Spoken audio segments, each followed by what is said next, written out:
Hello everyone, this is your Daily Dose of Emiru. There's a new internet historian video. I was very excited to see this morning. I was very excited to see this. I saved it for last. I fucking love internet historian. He's fantastic. Enhanced bitrate for this one. I've got the enhanced bitrate. Brought to you by NordVPN.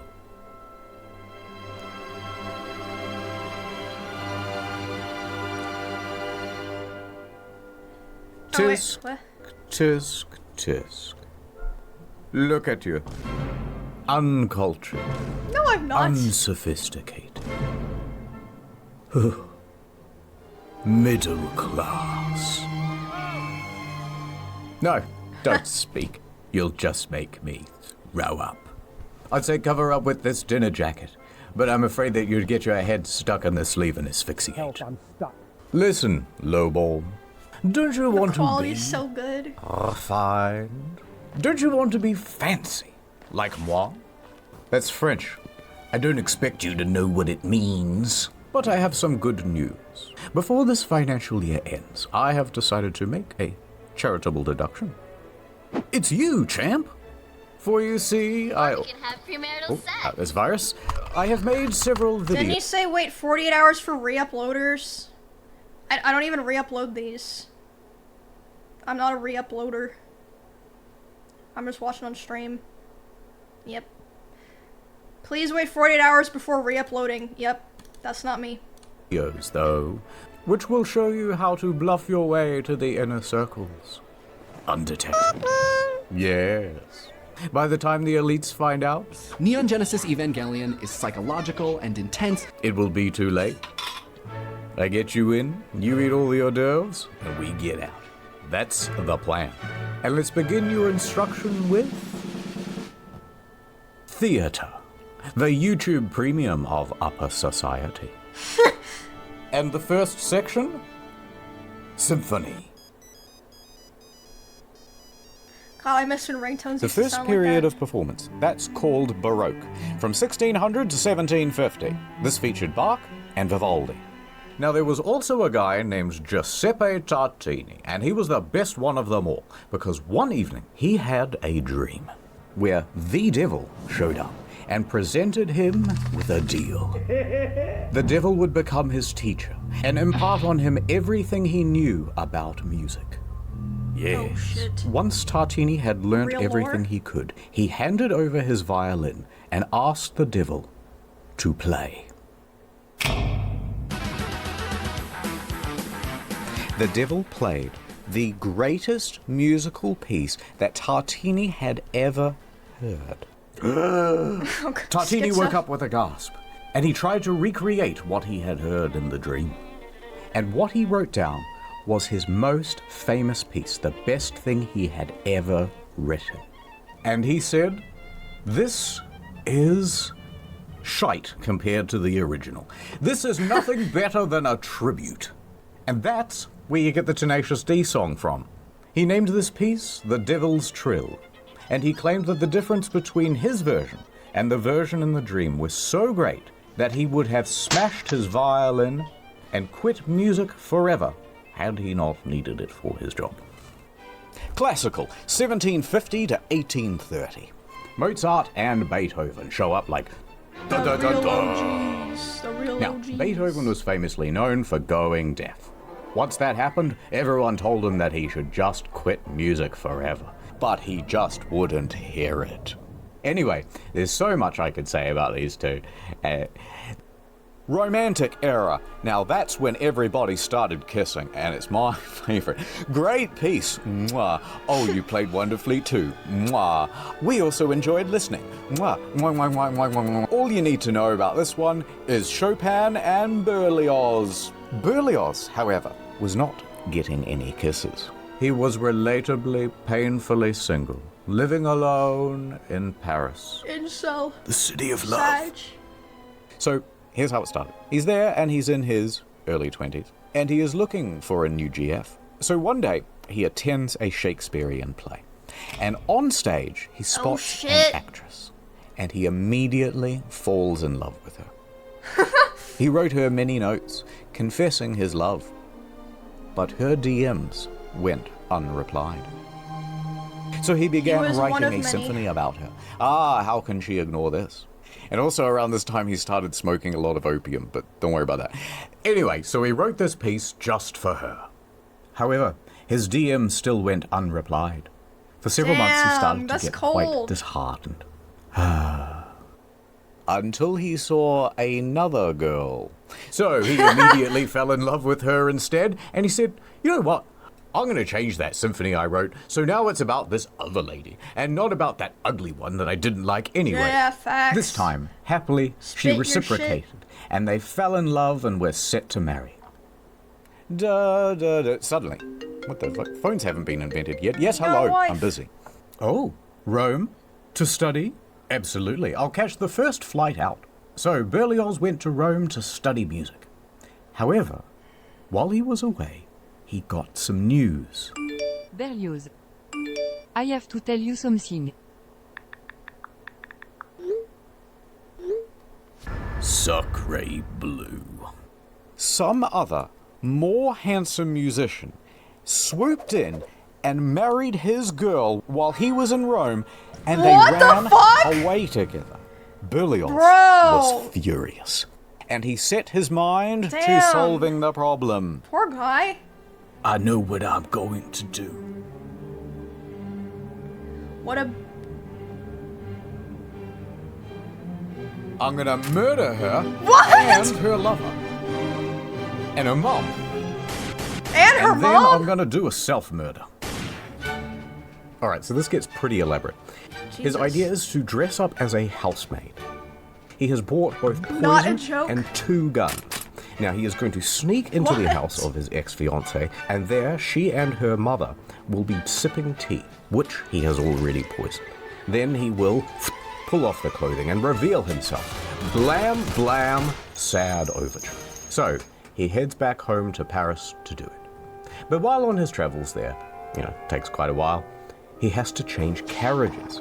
And when he does that, he leaves the guns in one of the little cubbies. You So he's idiot! lost all his weapons. What is he going to do now? This is some crazy Well, his lore. next leg on the stop is Genoa, and he decides, you know what? Let's just skip the murder and go straight to the finale. So he stops off in the port city of Genoa, and he's there at the side of the Mediterranean. He pauses for a moment, then he throws himself in. Now, some people see this whole thing happen, No and they wonder, think he's yeah, had... maybe this guy had some other problems, and that's why his fiance decided to run away. Like, I don't know. I feel like this is a very one-sided lore. I don't know. an accident, so they run in to try to save him. They pull him to the shore. He lived. So he has now reached his lowest point. Maybe it He was the dejectedly opium. continues home. Nah. He gets back to Or Paris. maybe his wife is just a bitch and all women are whores. Right? I don't know. And he wallows around, feeling pretty sorry for himself. But he decides, you know what? I may as well do what I do best in times of trouble. Smoke a lot of opium. And while I do that, I shall write a symphony. Oh, another one. Although I ain't gonna He's name back it to after work. that hoe who stole my heart. And so he went back to work. But here's the thing. It was the greatest piece he had ever written. And it premiered to a huge crowd. And you know what? It was a smash hit. #1 on iTunes. Well, Damn. then, and here's a bloody plot twist. Remember the first girl? Well, she attended that concert, and she Wait, realized oh! that Berlioz was a genius. And then she wrote a letter to your boy saying how good your bloody symphony was, and sorry about not replying, I just put my phone down and got super busy. They always come crawling back when you're up. I hope he sees that. I hope he sees that and recognizes real, you know what I'm Or saying? whatever. By the way, I love you. And so Berlioz goes, well, I love you too. And Oh, a year shit. later, they were married. It's a beautiful moral of the story. See, fellas, He don't got jump the in original Mediterranean. girl he wanted. Anyway, a few years later, they got divorced. Fuck! Because weirdly, he cheated on his wife with the housemaid. Not Yeah, maybe this guy just sucks. I don't know. that one, a different one. But then A he different married one. that housemaid. What? Hooray! But then when he died later on, for some reason, he gets buried with both of them. And Strange. But, Two moving on wives. to the Two impressionist wives. musicians. Now that's Claude de... The what now? Claude de what? You know what? You'd better go to ad time. Alright guys, welcome back to the Nord stream. Today we're playing Assassin's Creed 3. Chat, come on, chat. Hey, Wait, does he actually spamming stream? Nord in the chat. Whoa, new follower! Hey, welcome to the Dream Team Sub Cream. Does he actually thank you stream? so much for Doubt great. it? Oh, unfollowed. I was gonna say I want to follow him. Sorry, guys. The cleaners are here. Sometimes? Oh. Sorry, just ignore the mess. I haven't cleaned up. No, these I know it's an bowls yet. ad, but No, I was like, does it's he just stream? tea. It's just tea. I stream for 10 hours a day, and it's like the algorithm is against me or something. How come everyone is watching Asmon's stream, and I'm not getting any new followers? I'm playing the games. What more do you want me to do? Just a quick word from the sponsor. NordVPN is the VPN that you can trust. So go to nordvpn.com/internethistorian for a huge deal on a 2-year plan plus 4 bonus months for free, plus a 30-day Get him on money-back the guild. guarantee. Do you think My he God. would? Today we are gonna be watching the new Snow White movie. I love the intro. Oh, I love seeing that Disney logo. That's brilliant. That's brilliant. Guys, I'm just gonna get up and get some food. I'll be back in a minute. Classic.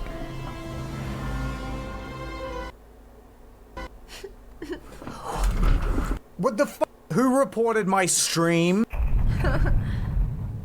Hello, my Nordlings. Welcome back to the stream. Wait, Can I we have get that some ends microphone in the chat, too. guys?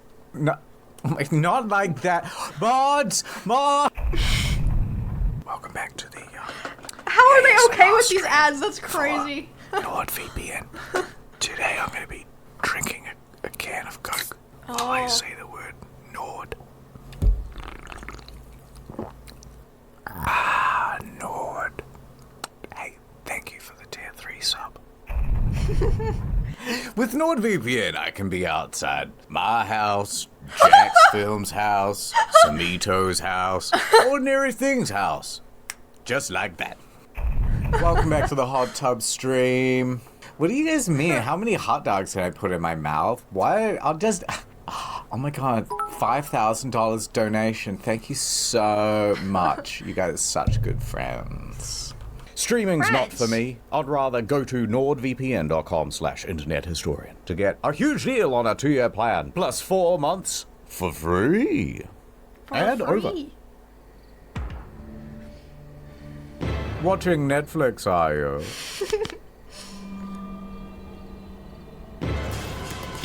All tucked in with a 3-hour essay on Good Game Good, and here's why. Fallout New Vegas is actually the only based Bethesda game. Turn that off. I've got something God. for you much less enjoyable and far more expensive. We're going to the theater. Theater, from the ancient Greek theatron, the most dramatic of the Transformers. It means a place for viewing. Here's a Roman theater. They were quite simple back then. You have the stage, the auditorium, and the vomitorium. Now, for a very long time, people thought that the vomitorium was a place where the Romans would gorge themselves, where they would eat so much that they would throw up, and then gorge Ew. themselves again because they were so decadent and or bulimic. But it comes from the word vomir, which means to spew forth, because that's where people go in and out. So vomitorium is just a dramatic way of saying the entrance.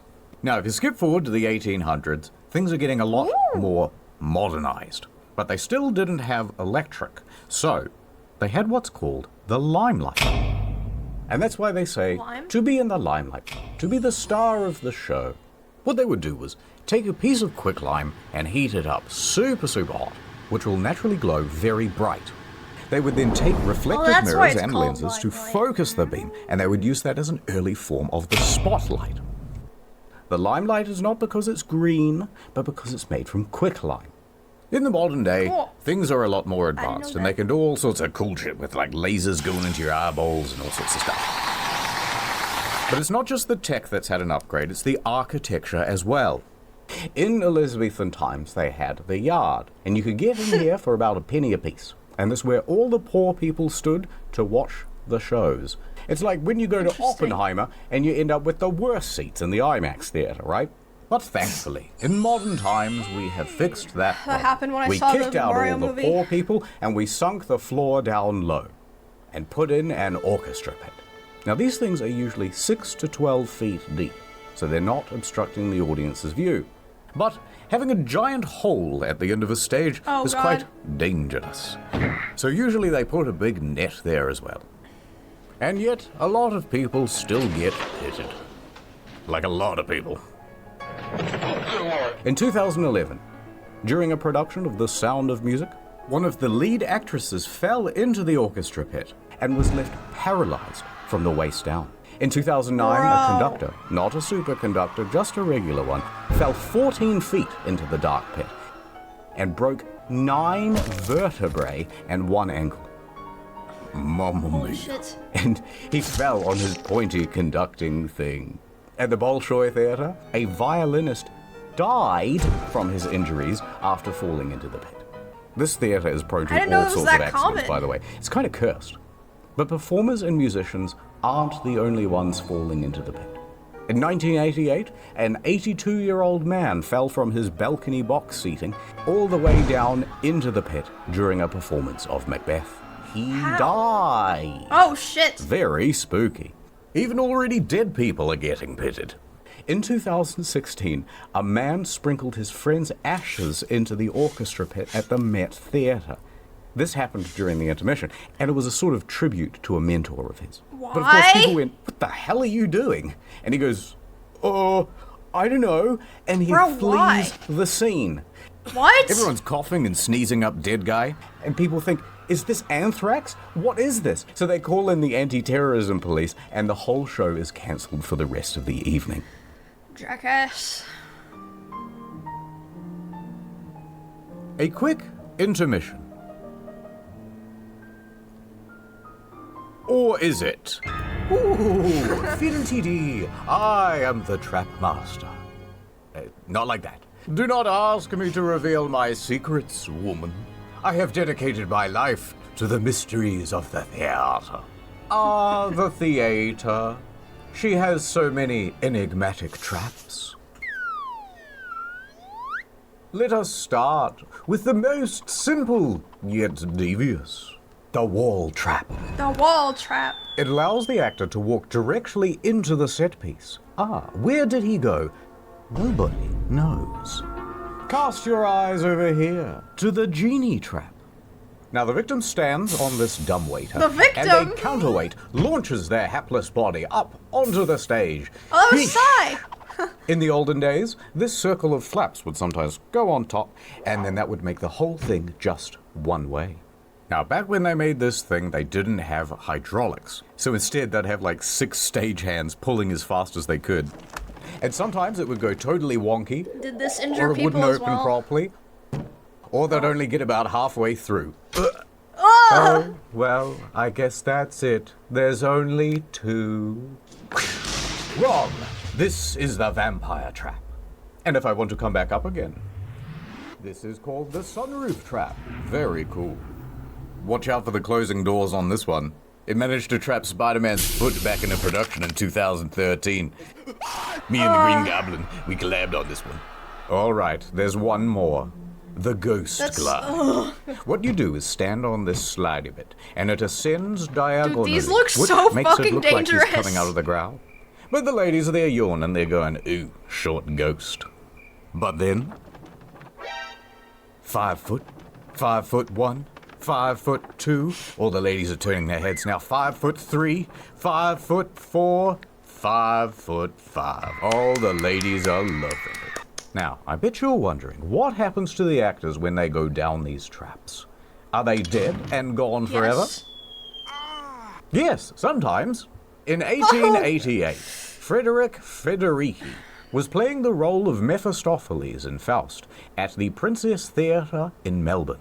As he descended the trap at the end of the play, goodbye everybody, goodbye, he had a heart attack and died. Never seen again. So as you can imagine, with Well, this many deaths, At least it the happened theatre at the has end, I become guess. a highly haunted place. Oh yes. In fact, sometimes you can put your ear right up to the wall and you can hear two male ghosts wrestling. Can't fake that. Ah, Wrestling. another ghost hole. Don't look inside. I did once. Almost went blind. That's why I wear the mask. Anyway, because of all the ghosts, the theatres do whatever they can to keep the spirits happy. See this? It's called a ghost light. When everything is closed, it is kept on always. Kept on for the ghosts, so that they don't, bump their shins in the dark or whatever. At the Palace Theatre in London, there has been some ghostly activity. It seems to be a bit of a hotspot for ghostly activities. And that's why they always keep two empty seats at the back, so that the ghosts may sit there and watch the show. So that's why we traditionally kept a couple of seats off sale for the ghosts.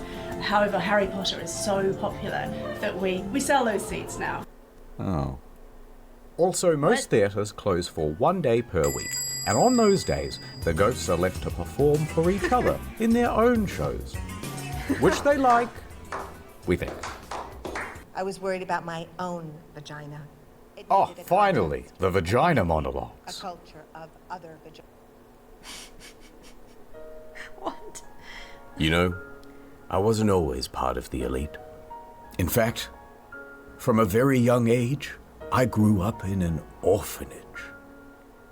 No, my parents weren't dead. Rent in that building was just really cheap. But my parents showed me no affection. And as soon as they could, they sent me off to boarding school. But boards were always their passion, not mine. I tried to run away, but they caught me. And boy, did they throw the book at me. Alas, I did not dodge in time.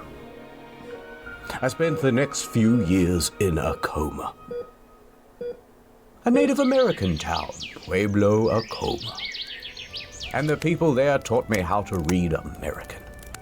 They also had a local library, and I spent my days buried in books, learning as much as I could about the arts. And once someone noticed me buried under those books and they rescued me, I knew I wanted to teach default character presets like yourselves, all about Shakespeare. Editor's note, I started Googling Shakespeare and I got kind of distracted, so, I don't know, here's a WAV file. You can do something with this. Put him in like a classroom or something. Alright, attention, everybody, I am your new teacher. You are a bunch of troubled inner city youths. All you know is shoot gun, fail test, and crime. But I'm here to teach you that actually, books and reading and stuff are actually pretty epic after all. Now, the earliest known written language is what, Mr. Single Parent Household? I don't know, Teach, but you're never gonna get through to me. Oh, really? Well, what if I go back in time? Back in time. In the long, long ago, very few could We're in read. BC But to be now. fair, most of the written languages were kinda shit. This is cuneiform, the very first written language, and it has far too much punctuation. Then eventually came along the Egyptians, and they invented emojis, but they would call them hieroglyphs. Anyway, the typical written thing would go like this. Message for you, sir. Big bird, man with stick, man sitting, circle. Oh, more bills. Eventually that became quite annoying, so the Phoenicians, who were a kind of Lebanese, very progressive especially for those days, now they came up with a better idea. They started going, hey, that sounds a bit like an A. Buh, that sounds a bit like a B. Cool, and so on, until we had a proto-form of the alphabet. Now, the Greeks thought that was pretty neato, but they said, let's come up with an even better version with 22 letters, and soon that will be like English. Oral history. Greeks more like geeks. Got 'em. Oh, yeah? True. Well, let me tell you about something highly relatable. Of the surviving Greek works, the greatest hits were the Iliad and the Odyssey. Now, because most people couldn't read, This stuff wasn't written down for a very long time, and instead it was memorized and performed. And when they performed it, they used one of these, a lyre. Now, this was great for conveying tone, right? So here's a soft bit, doo-doo-doo, but then this is a big dramatic bit. Dun, dun, dun, dun, dun, dun, dun, dun. Now, the Iliad starts with this guy, Menelaus, king of Sparta, and he has a wife, Helen, and she is a very fine lady. And then the Prince of Troy shows up. His name is Paris, and he goes, "Damn, shorty, awooga, awooga." Hey, that's what he'd say, right? And he and his boys abduct her and took her all the way back to his crib in Troy. Yikes. Now this makes Menelaus quite miffed. Kinda fucked. Hey, hold on there, Buster. He declares a turf war, but he can't win it alone, so he calls on his homies, Odysseus, king of Ithaca, and Achilles, the best drive-by shooter of all time. But Achilles is not in the mood to fight, so the whole of the Iliad is basically spent trying to convince this guy to get involved. Please? No. Please? No. Eventually, they win the turf war by being very sneaky. They make a giant horse, which is the symbol of Troy, and they leave it at the front gate. That's their way of saying, "Oh, I guess you win. We're walking away now." And meanwhile, thousands of soldiers go off and hide in some bushes. Now, the Trojans are very suspicious, but they can see that the Greek ships are actually sailing away into the horizon. So they know, oh, it must be real, must be real. We've won the many years war. Must be. But actually, there's almost no one on those ships, and there's a surprise inside the horse. Later that night, when everyone's asleep, boiling hot tzatziki everywhere. And also some soldiers wearing thermal protection. They get out and they open the gates, and then everyone comes out of the bushes, running into the city, and kill everybody. After they win the war, Odysseus heads back home to Ithaca. However, on his way, he starts making beef with Poseidon, god of the sea. And Poseidon is mad at the disrespect, so he sends Odysseus on a long-ass detour, and that detour is the story of the Odyssey. Pretty epic, right, kids? Yeah. Whoa, Teach, that's fire. I'm starting to come around. That Odysseus guy is literally me. Yeah, I'm gonna try that horse trick on my ops. Homer, from Homer's Odyssey, is not a character in the story. He's the guy who tells the story, and then people wrote it down. Now, moving chronologically to the next big one, you've got the Bible. And for all practical purposes, this was basically an oral tradition too. Most people were illiterate by this point, and the Bible was written in Latin, and pretty much only the clergy knew Latin, so they would be the one to recite it to people. It says that the cute lady at the front should go on a date with me, please. Listen, the rules are the rules. I didn't say it, the book did. There was a translated version into English, the Wycliffe's Bible, and you better believe that thing was a threat to the order, so they made that illegal to own. What? And if you were found with an unlicensed copy, the punishment would be death.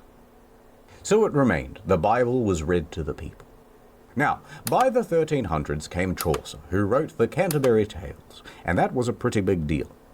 Get this book now. Because it's one of the first significant works written in Middle English. It describes a bunch of people making a pilgrimage from Southwark to Canterbury, which is here to here, which was the longest journey anyone had ever made in the 1300s. That's like nothing! Now, it's a whole series of stories, and most of them can be boiled down to, how come if everyone is on a pilgrimage, you're all so focused on material stuff? Oh, hypocrites much? Dong. Wow. It's now the 1600s, and they've updated all the textbooks from Middle English to regular. In 1601, King James I said, all right, you know what? Let's everyone have a copy of the Bible they can read. Let's do a King James Bible. I won't feature in it, but I'd love to be in the title. And he commissioned a committee of scholars to rewrite the thing in English, God's language. It took 8 years. And that brings us to Shakespeare. And he's a huge deal. Oh, look, we're out of time. But sir, we're supposed to do penis inspection day today. No, there's no time. Roll the end card. The end. Nice. Alright, that's the lesson. You watched the whole video. Or at least, you had it on in the background while you scrolled your phone. And I couldn't be prouder of you. There's just one more quick thing I want to tell you about. Theater props. For example, this gun. Now, the thing... Oh, look who it is. Oh, shit. I know what you're thinking, but it's just an actor. We all know that the real Lincoln is dead. You know, when he fell asleep on the tracks of the Underground Railroad. Anyway, this thing is super realistic. Yeah, although the trigger is a little loose. Ruh-roh. Ruh-roh. Oh, shit. I can't believe you did that. But I won't tell anyone. And, in fact, good news. I'm gonna make you my little protege. And I will be your protojo. And I got so many more lessons to teach. Still here, huh? Yes, just a little cleaning. More good news. Next video is almost done. It'll be on incognito mode, and it's about the art. And the next main channel video is also nearly done. That'll be out shortly after. If you're looking for more content in the meanwhile, we have another channel called Story Mode. The Metal Gear Solid and Forspoken videos are especially good. Don't forget NordVPN. Thank you for watching. More soon. Oh, is Ali ready? Oh, thank you. Thanks, Ali. Yeah, Ali's posted the link to the video. This is Internet Historian. It's probably my favorite YouTuber. He doesn't upload that often. He's almost at 1 million views in 11 hours. So yeah, if you liked it, he has a bunch of other good videos. His videos are very good. He's awesome.